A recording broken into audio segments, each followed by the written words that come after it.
Hello friends, welcome back to our YouTube channel 12 Step. Today in this video, let's learn about how to change your age in OkCupid. So let's get started.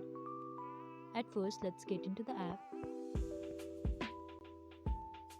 Now click on your profile over here and click on edit over here. So here's birthday. So let's tap on this. Now here we cannot edit our birthday. Now click on contact support.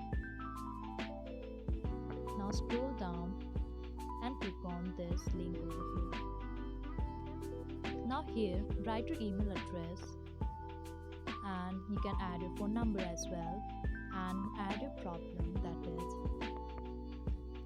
change birthday, and you can add the description and you can add some attachment as well and simply click on submit over here birthday. So this is all. I hope you like the video. Please do like and subscribe. Thanks for watching.